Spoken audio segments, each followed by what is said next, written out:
اللہ کے رسول صلی اللہ علیہ وسلم ارشاد فرماتے جو قرآن کو دیکھے گا اللہ اس کے گناہوں کو معاف کر دے گا. سبحان اللہ بولے دا ماشاء اللہ. جو قرآن کو دیکھے گا، جو قرآن کو دیکھے گا اللہ اس کے گناہ کو معاف کر دے گا. اس لیے میرے نوجوانوں، جب قرآن دیکھنے سے گناہ معاف ہو جاتا ہے تو جو قرآن پڑھے گا اس کا مقام کیا ہوگا؟ بھائی جو قرآن پڑھے گا اس کا مقام کیا ہوگا؟ دیکھنے کا یہ اجر ہے، دیکھنے کا یہ ثواب ہے، دیکھنے کی یہ فضیلت ہے، تو پڑھنے کی کیا فضیلت ہو؟ اس لیے اپنے بچوں کو قرآن پڑھائیے، خود قرآن کی تلاوت کیجیے. الحمدللہ ثم الحمدللہ. بھلے ہی ایک وقت بھوکا رہنا پڑے لیکن اپنے بچوں کو تعلیم سے آراستہ کرو، اپنے بچوں کو تعلیم دلاؤ. اللہ کے رسول صلی اللہ علیہ وسلم 1450 سال پہلے آپ نے ارشاد فرمایا تھا اگر تمہیں علم حاصل کرنے کے لیے چین جانا پڑے تو چلے جانا لیکن جاہل مت رہنا. اپنے بچوں کو جاہل مت رکھو، اس لیے کہ بچہ اگر جاہل رہے گا تو یہی بیٹا بڑا ہو کر باپ کو کھمبا میں باندھ کر مارتا ہے.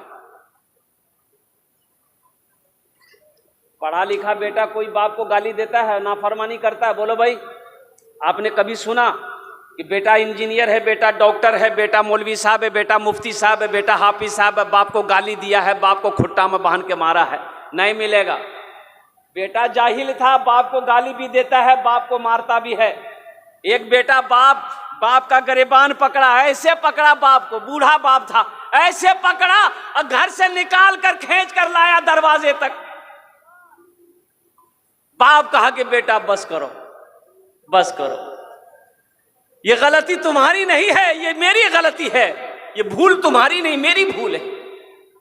بیٹا میں نے بھی اپنے باپ کو گریبان پکڑ کر کھینچ کر یہاں تک لایا تھا،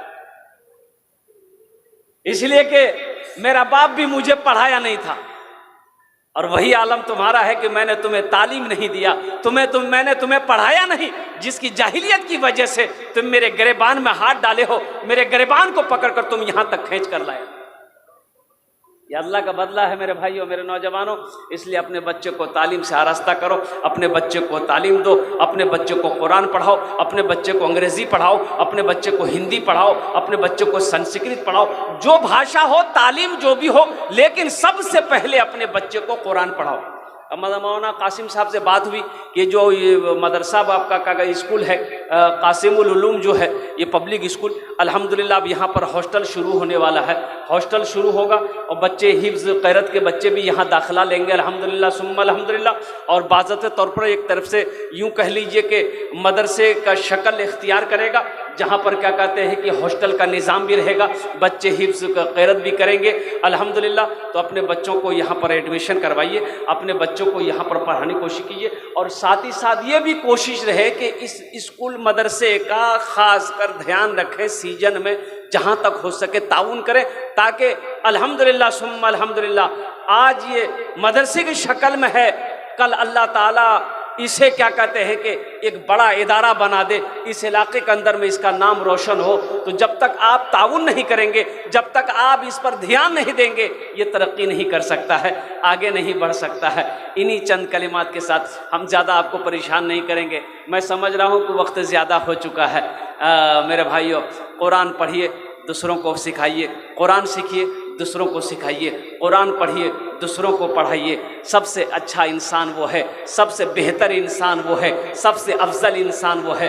گھر میں برکت چاہتے ہیں، قرآن کی تلاوت کرو. میری ماں بہنوں، گھر میں برکت چاہتی ہو، قرآن کی تلاوت کرو. گھر میں برکت، اللہ کے رسول ارشاد فرماتے ہیں کہ جس گھر میں سورہ واقعہ کی تلاوت ہو جائے اس گھر میں کبھی فاقہ نہیں ہوگا، اس گھر میں کبھی فاقہ نہیں ہوگا جس گھر میں سورہ واقعہ کی تلاوت ہو جائے. اچھا، آیت الکرسی کہتی ہے جو مجھے رات میں، بھائی آیت الکرسی جانتے ہیں نا، جانتے ہیں نا؟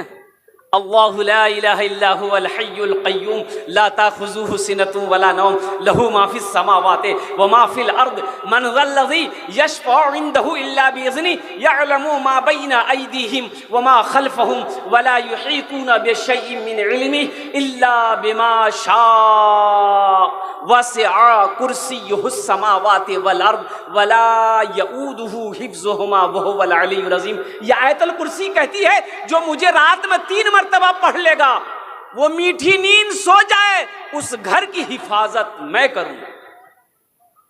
آیت الکرسی کہتی ہے جو رات میں مجھے 3 مرتبہ پڑھ کر سو جائے اس گھر کی حفاظت صبح تک میں کروں گی۔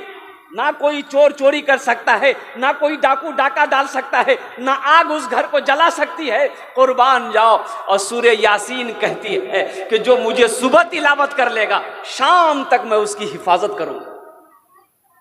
سوچو تو صحیح، ہم نے قرآن کو پڑھنا چھوڑ دیا، ہم نے قرآن کی تلاوت کرنا چھوڑ دیا۔ اس لیے میرے نوجوانوں، انشاءاللہ جو لوگ قرآن نہیں پڑھے ہیں انشاءاللہ پڑھنے کی کوشش کریں گے میرے بھائی۔ اور جو قرآن کی تلاوت، قرآن پڑھے ہوئے ہیں قرآن کی تلاوت نہیں کرتے۔ اور ایک اور حدیث سنیے، جو قرآن پڑھا بچپنے میں پڑھا پھر پڑھنا چھوڑ دیا، بھول گیا، قرآن بھول گیا، پڑھ کر قرآن بھلا دیا، پڑھ کر قرآن بھلا دیا۔ اللہ کے رسول ارشاد فرماتے ہیں حشر کے میدان میں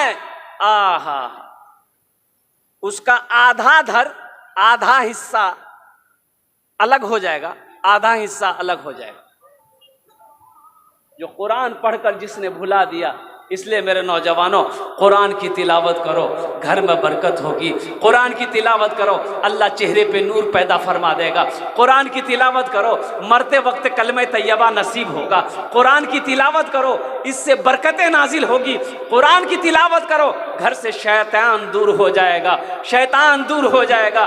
قرآن کی تلاوت کرو، اللہ کی رحمتیں نازل ہوگی۔ انشاءاللہ عمل کریں گے بھائی، انشاءاللہ عمل کریں گے۔ ہاں، نمازوں کی بھی پابندی رہے۔ انہی چند کلمات کے ساتھ میں اپنی گفتگو کو یہیں ختم کرتا ہوں۔ میں تمام اساتذہ کرام مدرسہ قاسم العلوم پبلک اسکول کو سلام کرتا ہوں، جنہوں نے الحمدللہ اس علاقے کے اندر میں اس ادارے کو یہ قائم کیے ہیں۔ الحمدللہ ثم الحمدللہ، اللہ دن دنی رات چوگنی ترقی عطا فرمائے۔ خدا اگر جو چاہے تو دیدار ہوگا، خلوص و محبت کا اظہار ہوگا، رہی زندگی تو پھر ملاقات ہوگی، ہماری اور آپ کی کوئی بات ہوگی۔ وما آخر دعوانا